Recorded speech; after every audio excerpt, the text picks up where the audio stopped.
En RDC, le Sénat a fini par amender le projet de loi électorale à l'origine des violences meurtrières. Les sénateurs ont mis une croix sur le préalable du recensement avant la présidentielle. 90 manifestants arrêtés dimanche dernier à Niamey ont été remis en liberté. Ils avaient été interpellés durant une manifestation interdite de l'opposition.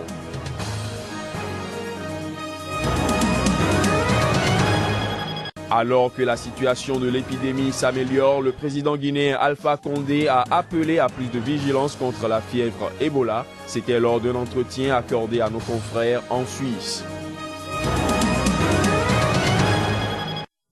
À l'instant, les principaux titres à développer dans cette édition. Mesdames, Messieurs, bienvenue à tous.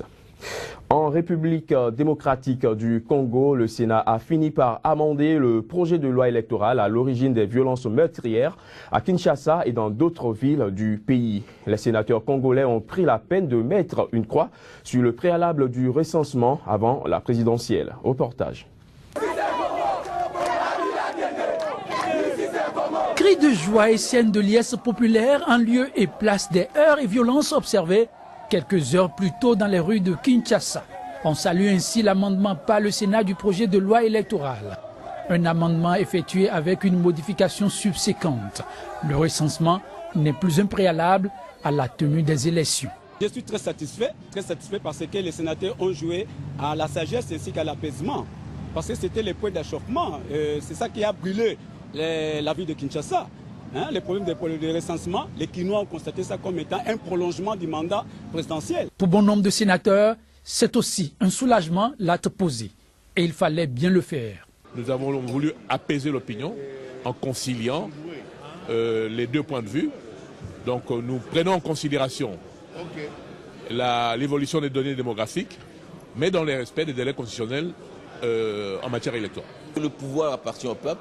Et si le peuple ne veut pas d'une option, il est important de respecter l'option du peuple. Et j'espère que le sénateur a compris. Et tout le monde doit comprendre dans le même sens. Soulagement aussi du côté de l'opposition. Mais elle accueille cette avancée avec prudence. Car elle sait que ce n'est qu'un combat qui vient d'être gagné. Mais pas encore la bataille. La loi électorale est désormais entre les mains d'une commission paritaire composée de sénateurs et de députés qui vont devoir s'entendre sur une formulation finale. Au Parlement togolais, les députés membres de la Commission des lois se sont une fois encore réunis cette semaine autour du projet de loi sur les réformes institutionnelles et constitutionnelles qui agitent la vie politique nationale depuis un moment. Mais faute de consensus, le vote n'a pu se tenir. La séance a simplement été reportée. Je vous propose de suivre ici les réactions des acteurs politiques, respectivement de l'opposition et de la mouvance. Pour certains, c'est à recommencer à zéro. Pour d'autres, c'est déjà avancé. Pour nous, nous disons que le vrai problème, c'est la mise en application des réformes. Donc, si tout le monde revenait à notre niveau, il n'y aurait plus de problème des réformes à l'Assemblée, mais de leur bonne application pour sortir le Togo de ces crises à répétition. Mais est-ce que ça peut se faire avant les échéances prochaines qui sont à notre porte? Je trouve que c'est possible. S'il y a bonne volonté, on a mis du temps à discuter sur les détails plutôt que d'aller droit au but. Il a été toujours constant dans sa démarche. Nous avons tout au début dit que nous étions ouverts à toute discussion pour que nous puissions aboutir à un consensus et aller vers les réformes. Ça a été notre position depuis le début. Mais malheureusement, c'est qu'en face de nous, on a constaté particulièrement du côté de l'ANC qu'ils avaient une position totalement figée.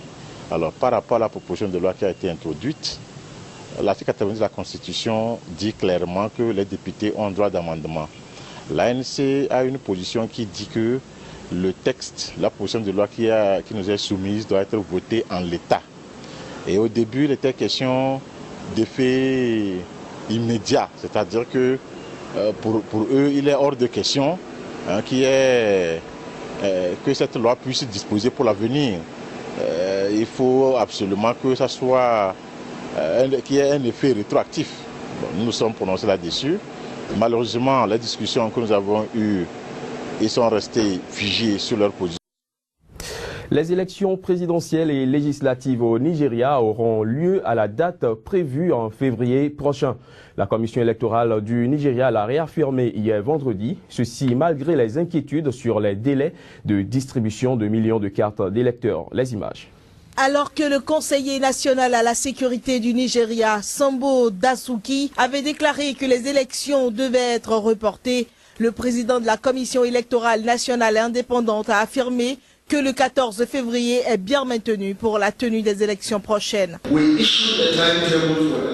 Nous avons publié le programme de ces élections il y a un an, au 14 février, et nous avons été très occupés de respecter cet agenda avec précision. 30 millions de cartes d'électeurs n'auraient pourtant toujours pas été distribuées. Des menaces pèsent sur la sécurité des scrutins avec la fuite de centaines de milliers de personnes face aux avancées du groupe armé Boko Haram dans le nord-est du pays. Fief du Congrès progressiste, le principal parti d'opposition avance que le résultat des élections serait remis en cause si les habitants déplacés ne pouvaient pas voter. Le conseiller à la sécurité Dasuki a réitéré ses inquiétudes ce vendredi, ajoutant qu'il ne voyait pas comment il serait possible de distribuer 30 millions de cartes d'électeurs au cours des 2 prochaines semaines.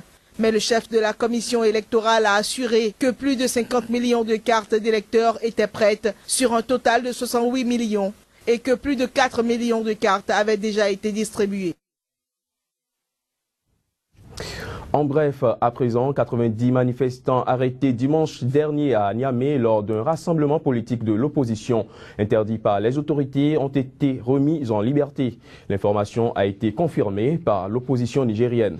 Ces manifestants avaient été interpellés durant une manifestation interdite de l'opposition au lendemain de 2 journées d'émeutes anti-chrétiens qui avaient fait 10 morts et plus de 200 blessés à Niamey et à Zender, deuxième ville du pays. En Tunisie, le Premier ministre Habib Essid a présenté hier au président Bédi Caïd Essebsi un gouvernement dont le parti islamiste Ennahda est absent. Un gouvernement que le Premier ministre tunisien qualifie de gouvernement de compétence nationale, un gouvernement qui doit obtenir la confiance du Parlement avant d'entrer en fonction. Reportage. Nida Tounes, vainqueur des législatives de fin octobre dernier, occupe plusieurs portefeuilles comme les affaires étrangères, la santé et le transport, selon la liste annoncée à la presse par Habib Essid. L'Union patriotique libre, 3e force au Parlement, avec 16 sièges sur 217, récupère notamment les Marocains du tourisme, de la jeunesse et des sports. Le gouvernement est pour tous les Tunisiens. Il vise la concrétisation des objectifs de la révolution, tels que la liberté et la dignité.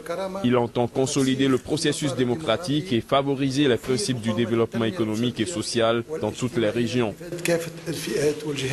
Le Premier ministre tunisien a affirmé à la presse avoir choisi les membres de son cabinet à l'issue de rencontres et de consultations avec les représentants des partis politiques et des composantes de la société civile. Il dit avoir entendu leur avis et leurs propositions concernant ce gouvernement et son programme de travail. Avant d'entrer en fonction, le futur gouvernement devra obtenir le soutien d'au moins 109 députés sur 217 lors d'un vote de confiance dont la date n'est pas encore connue.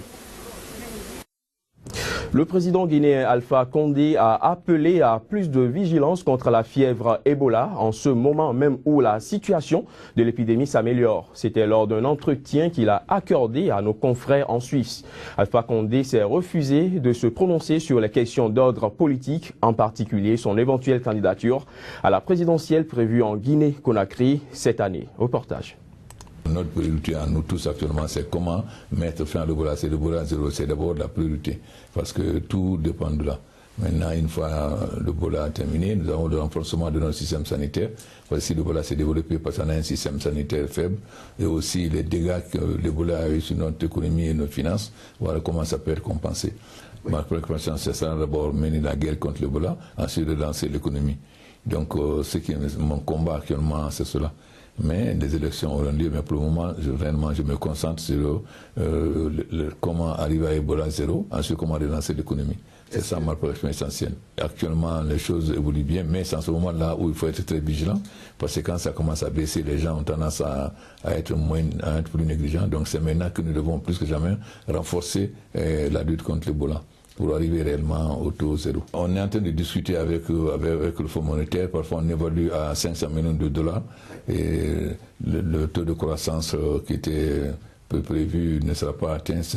On table entre 1 et 0,5%, ça dépend. Donc, nous allons voir au mois de février avec le Fonds monétaire quel sera le taux exact. Mais les conséquences sont extrêmement graves sur notre économie, sans compter que les hommes d'affaires ne viennent plus, le contrat minier qu'on a signé, les discussions sont un peu rendues difficiles pour faire par vidéoconférence, parce que les gens souvent ne veulent pas venir. Donc ça nous pose beaucoup de problèmes. Les funérailles du roi Abdallah d'Arabie Saoudite décédé vendredi se sont déroulées hier dans une mosquée de Riyad. Ces funérailles retransmises en direct sur les antennes de la télévision d'État ont eu lieu en présence de plusieurs dirigeants du monde.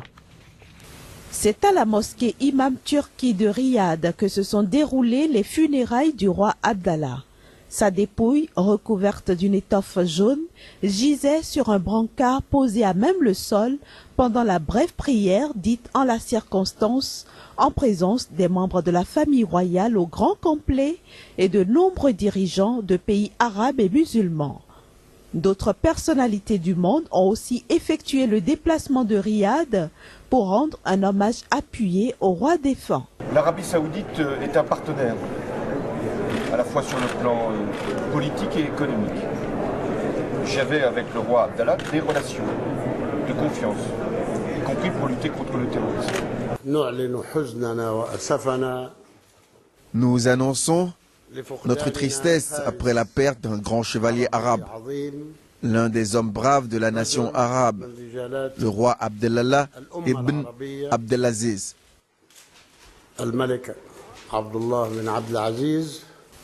Le roi Abdallah repose désormais dans un cimetière attenant à la mosquée Imam Turki de Riyad, où sa dépouille a été portée en terre après les funérailles. Son demi-frère Salman, 77 ans, qui lui succède sur le trône, assure qu'il n'y aurait pas de changement dans la politique du royaume. Le nouveau roi appelle par ailleurs à l'unité parmi les musulmans divisés par la guerre. Aux États-Unis, les caméras embarquées sont à l'essai dans plusieurs villes. La mesure vise à restaurer la confiance de la population envers les forces de l'ordre, mises à mal après les émeutes de Ferguson. Les détails. Policiers et informaticiens réunis pour un hackathon au siège de la police de Seattle. Le défi de cette séance marathon, établir des règles du jeu pour l'usage des mini-caméras par les forces de l'ordre, tout en respectant les données privées des citoyens. Des citoyens prêts à collaborer avec la police pour faire avancer le débat.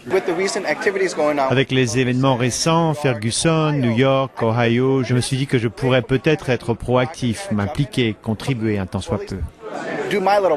Après les décisions de ne pas inculper les policiers impliqués dans la mort de Michael Brown et d'Eric Garner, deux hommes noirs non armés, de nombreuses voix se sont élevées pour réclamer l'usage de caméras embarquées par la police pour lutter contre l'usage excessif de la force. Mais cette nouvelle technologie se heurte à des problèmes juridiques comme la protection des témoins ou des enfants. Les centaines d'heures de vidéos enregistrées présentent aussi des problèmes techniques et logistiques. On pense qu'une caméra, ça ne coûte qu'une centaine de dollars. Il faut prendre en compte tout le traitement, le stockage et la gestion des données.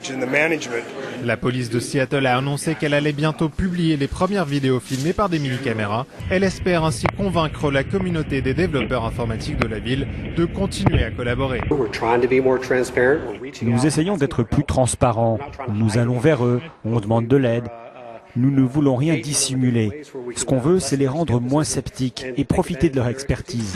Pour les entreprises qui fabriquent ces caméras, la priorité est de garantir auprès du public l'intégrité des vidéos prises par la police pour éviter tout soupçon de manipulation. Le problème, c'est que si les policiers sont capables d'éditer ou d'effacer les vidéos, le public va toujours demander « Ont-ils effacé la vidéo que nous voulions? Ont-ils modifié cette vidéo ?» Si nous construisons un système qui empêche les modifications, le problème ne se pose pas. Devant l'ampleur du défi, policiers et informaticiens risquent de passer encore de longues heures à travailler ensemble pour sécuriser les vidéos prises en opération. Ce sera tout pour cette édition. Merci de nous avoir suivis. L'actualité se poursuit sur Sika.